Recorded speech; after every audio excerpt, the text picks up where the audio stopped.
이 488장 찬송을 부를 때 3절을 늘 생각합니다. 세상에 믿던 모든 것 끊어질 그날 되어도 그 주의 언약 믿사와 내 소망 더욱 크리라. 여러분, 세상에 믿던 모든 것이 끊어질 날이 있죠. 그럼에도 불구하고 주의 언약을 믿고 소망 중에 살아가는 그런 믿음의 사람 여러분이 다 될 수 있기를 주님의 이름으로 축원합니다. 오늘 저는 절대적인 기도의 능력과 축복이라는 제목으로 하나님의 말씀을 전하겠습니다. 저는 지난 10월 6일 금요일 날 고 김장수 장로님 장례 예배에 참여해서 기도 순서를 맡았습니다. 고 김장수 장로님께 섬기던 향기로운 교회 담임 목사님이 설교를 하셨고 저는 기도 순서를 맡았는데, 참 저는 귀하고 아름다운 삶을 사셨다 하는 것을 예배를 통해서 알게 되었습니다. 저에게는 큰 감동이었습니다. 향기로운 교회 담임 목사님 설교의 서두를 이렇게 시작을 하셨습니다. 제가 김장수 장로를 만난 것은 목회하면서 최고의 축복이었습니다. 장로님은 누구보다 주님을 사랑하셨고 교회를 사랑했고 헌신하셨습니다.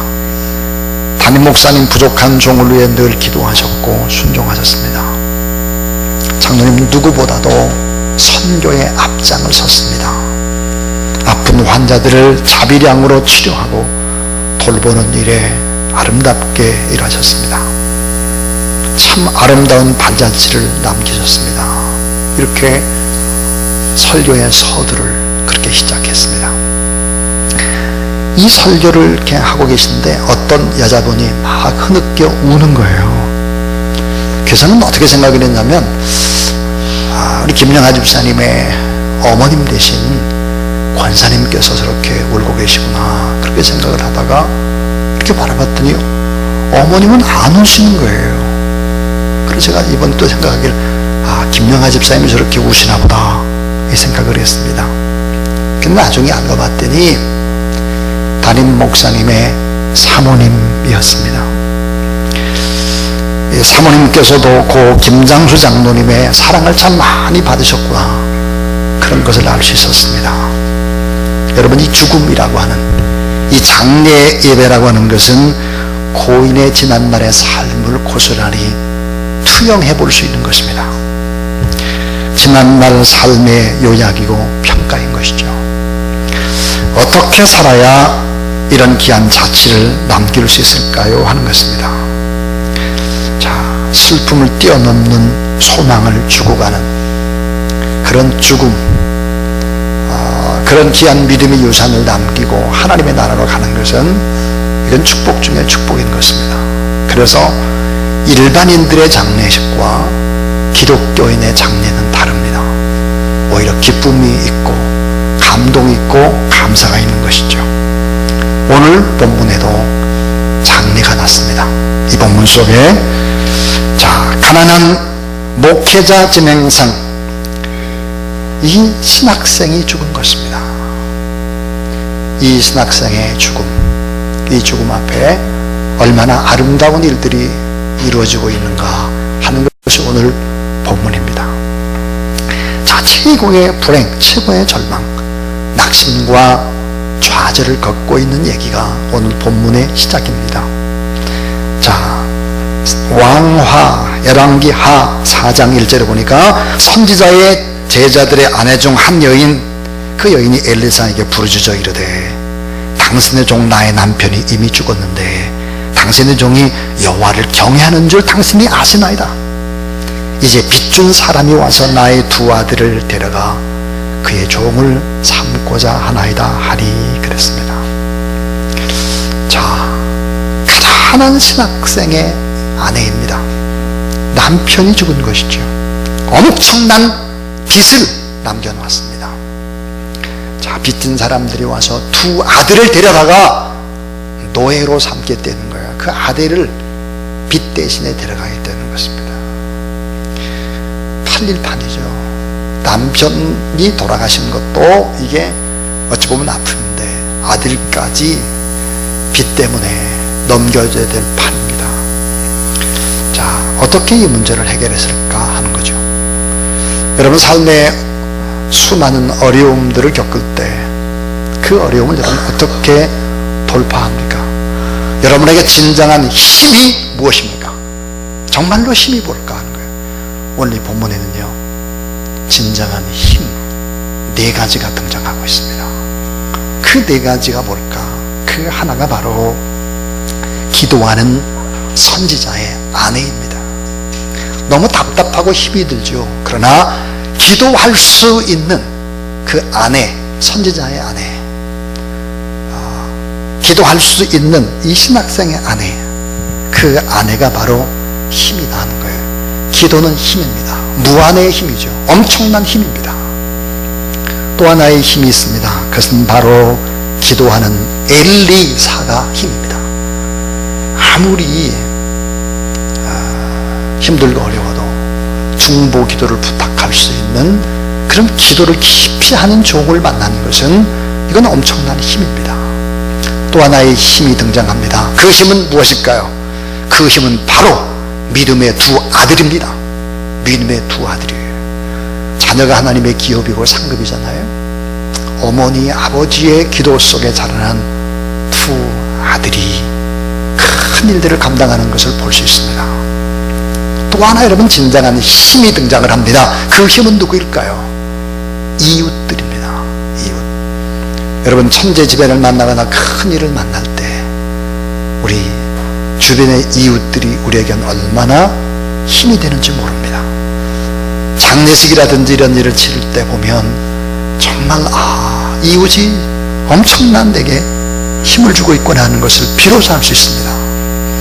오늘 이 본문이 바로 이러한 기도하는 신학생의 아내라든지 기도를 많이 하는 엘리사라든지 믿음의 두 아들이라든지 그릇을 다 빌려주는 그런 이웃들이라든지 다 힘으로 작용을 합니다.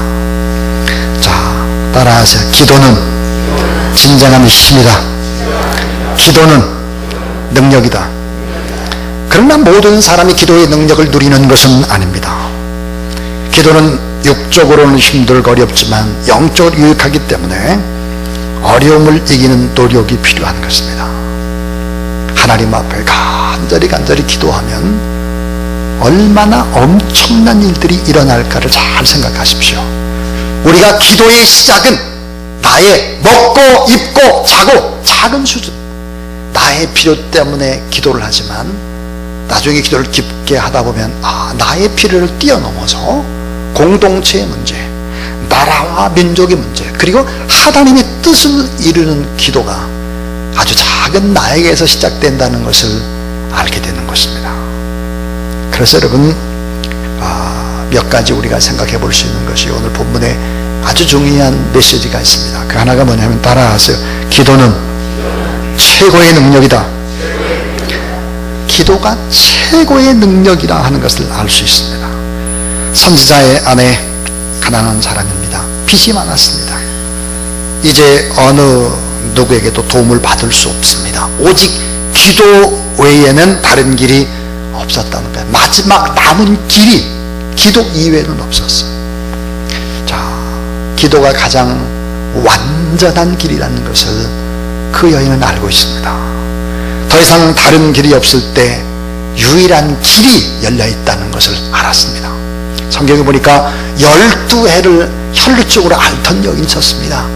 12해 동안 많은 의원에게 찾아가 많은 괴로움을 받았는데 이제는 어때요? 유일한 한 길, 예수 그리스도를 만나는 그 길을 남겨놓고 주님의 옷을 만졌죠.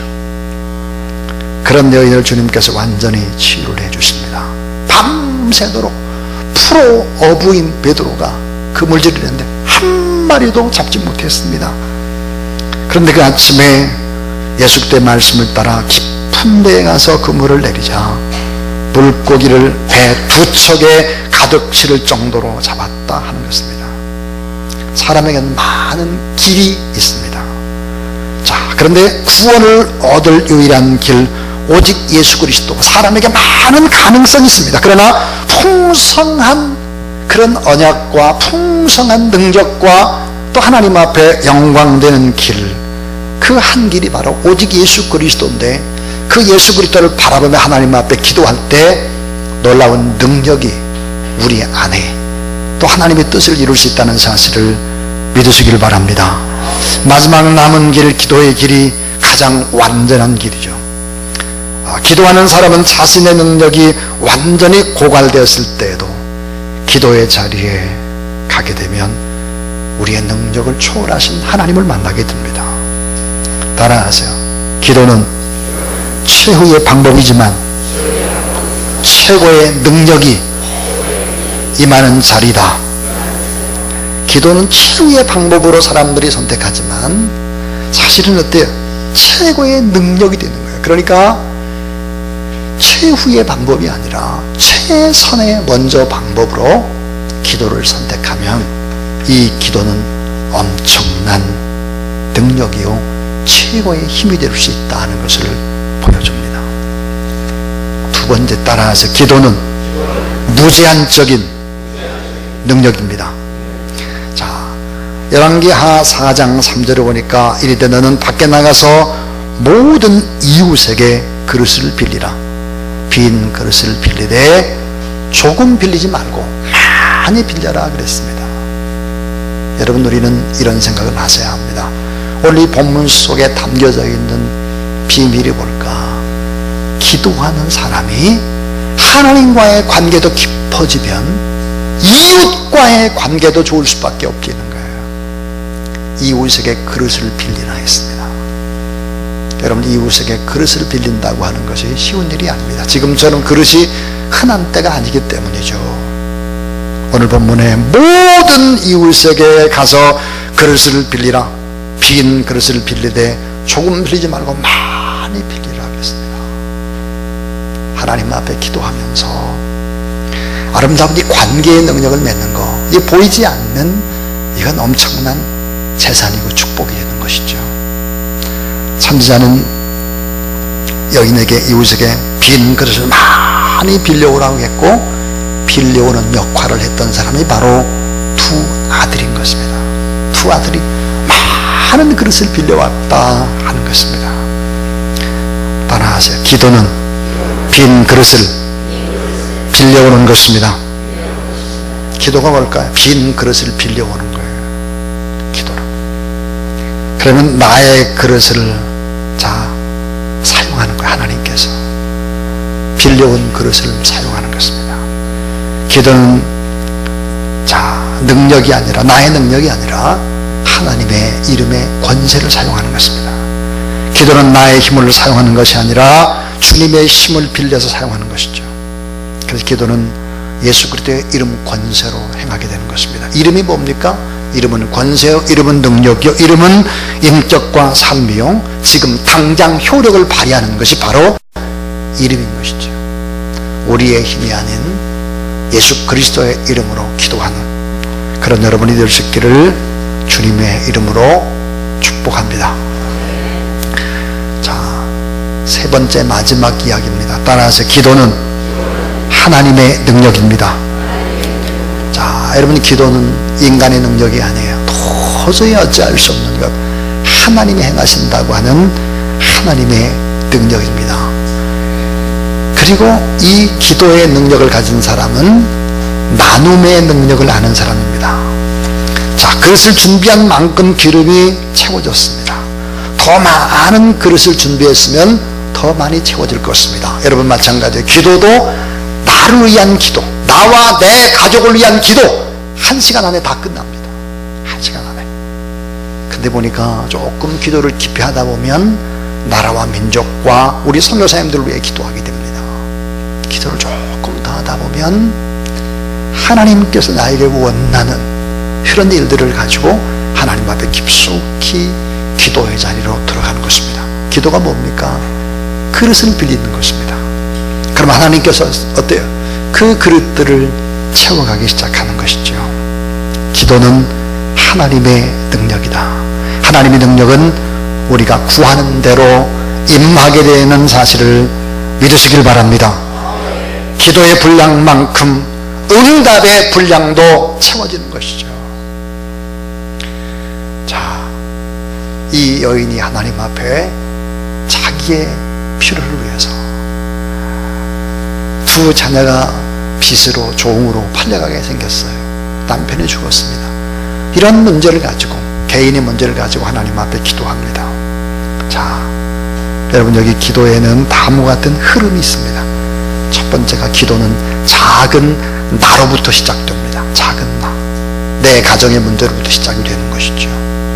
또 하나는 이 작은 나의 기도가 그 다음에 기도를 많이 하는 엘리사의 기도로 옮겨가게 되는 것이죠. 자, 그 다음에 보니까 아들의 기도와 두 아들의 행동입니다. 이웃들의 동참과 그리고 응답이 있습니다. 나중에는 어때요?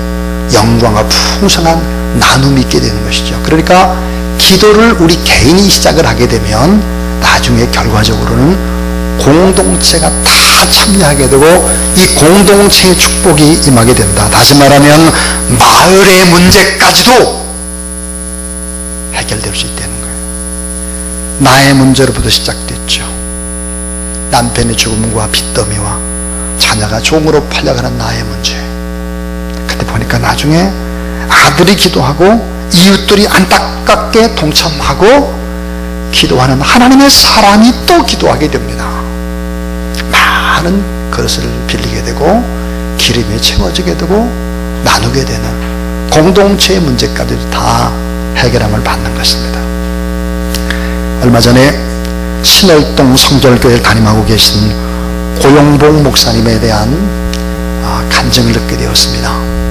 이 고용복 목사님은 40년 전에 신학교를 졸업하시고 하나님께서 너는 신월동으로 가서 죽어라, 신월동으로 가라, 이런 음성을 듣고 신월동으로 갔다고 합니다. 가난한 동네였기 때문에 거기서 천막을 치고 교회를 개척을 하는데 40일 금식 기도를 하셨습니다. 하나님 앞에 간절히 가서 40일 금식 기도를 하는 중에 교회를 건축하라고 하는 음성을 듣게 됩니다. 금식 기도의 마지막 날 다른 교회를 다니시던 원 집사님이라는 분이 목사님을 찾아왔습니다.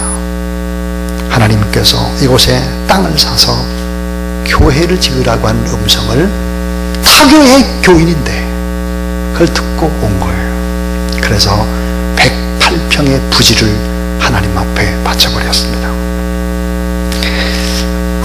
그런데 보니까 교회를 지을 돈이 없는 거예요. 땅은 108평에 생겼는데 돈이 없는 거예요. 교회를 건축할 수가 없어요.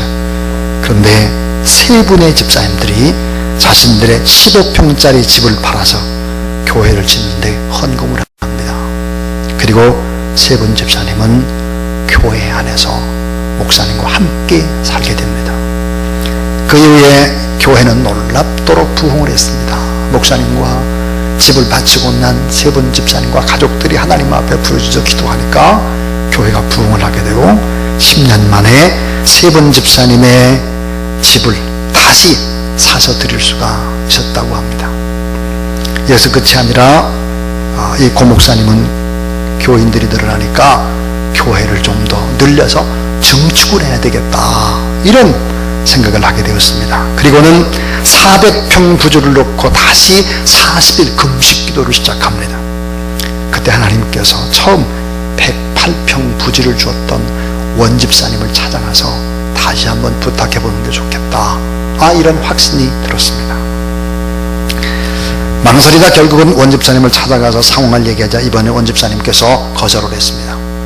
하나님께서 내게는 그런 확신을 주지 않았다 하는 거예요. 근데 이 신월동 성결교회 이 고용복 목사님은 다른 교회에게 헌신예배에 가서 설교할 때, 또 부흥에 가서 설교할 때 하나님께서 400평 땅을 주셨다고 막 그렇게 선포하는 거예요. 하나님이 응답 주셨다고 선포를 하고 다니니까 이 원집사님이 그 얘기를 듣을 때 부담이 엄청 됐습니다.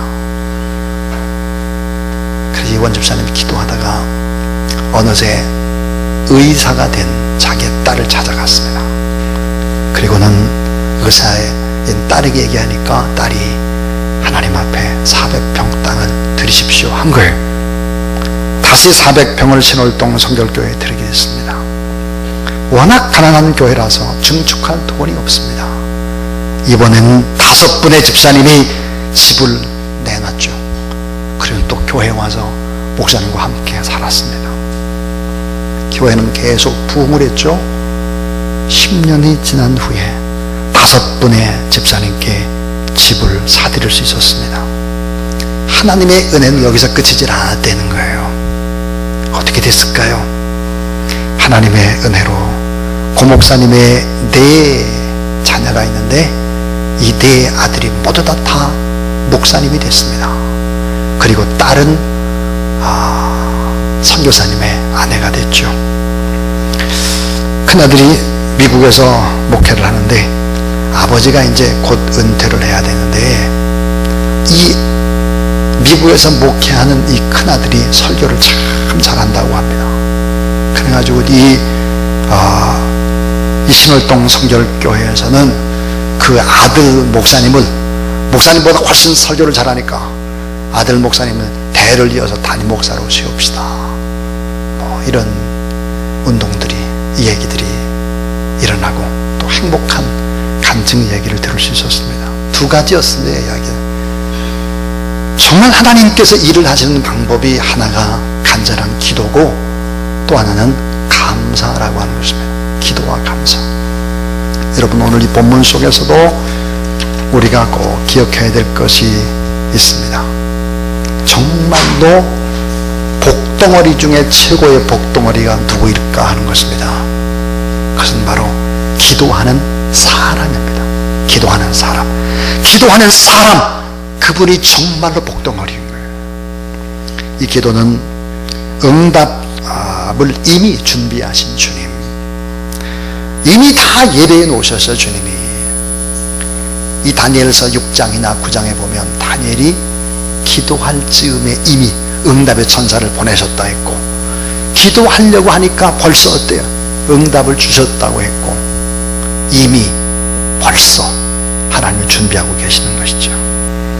자, 우리는 내 작은 필요를 따라 기도를 시작합니다.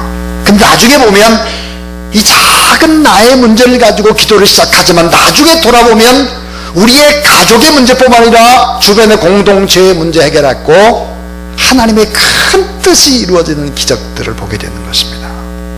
기도가 최고의 능력이고 기도가 최고의 힘이고 최고의 축복이다 하는 것입니다.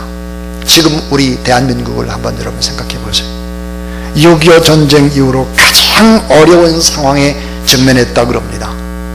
IMF 그때보다 더 어려운 시대가 아니냐, 이런 얘기를 종종 합니다. 정치는 죽었다, 이런 얘기를 하고 있죠. 북한의 수소폭탄이라든지 핵탄두 미사일 발사라든지 SLBM이라든지 원자력 발전소가 밀집된 지역에 지진이 일어났습니다. 부산, 울산 지역에 태풍이 쓸고 지나갔죠. 여러분, 이런 모든 것, 바람, 태풍, 지진, 해일, 북한의 문제, 이런 문제는 우연한 문제가 아닌 것이죠. 하나님께서 우리에게 말씀하시는 것이 있습니다. 너희는 나를 찾으라. 따라해 주세요. 너희는 나를 찾으라. 그리하면 살리라. 우리가 작은 나의 문제를 가지고 기도를 시작하나 나중에는 우리의 주변의 문제, 우리 공동체의 문제, 나라와 민족의 문제, 선교지의 문제, 이런 문제도 다 해결될 수 있음을 믿으시기를 바랍니다. 오늘 말씀을 기억하십시오. 기도는 무제한적인 능력입니다. 그릇을 다 빌려왔습니다. 동네에 가서 가득가득 기름이 찼습니다. 그 공동체 가난의 문제도 함께 해결할 수 있었습니다. 기도는 그런 것입니다. 21년이라는 긴 시간 동안 봄의 1000시간, 가을의 1000시간의 기도, 올해는 여러분 특별합니다. 왜? 시대가 어렵기 때문입니다. 그리고 올해는 정말 기도 문장 한 문장 한 문장 심혈을 기울여서 여러분이 기도하게 되면 또 이 시국의 문제뿐만 아니라 우리 개인적인 영성의 문제뿐만 아니라 이런 모든 문제들을 가지고 기업하는 분들이나 북한의 문제나 또 우리 119의 문제나 여러분 개인의 문제나 다 모아서 하나님 앞에 기도함으로 무제한적인 하나님의 능력, 또 하나님의 뜻을 이루는 기도의 자리가 다 될 수 있게 되기를 주님의 이름으로 축원합니다.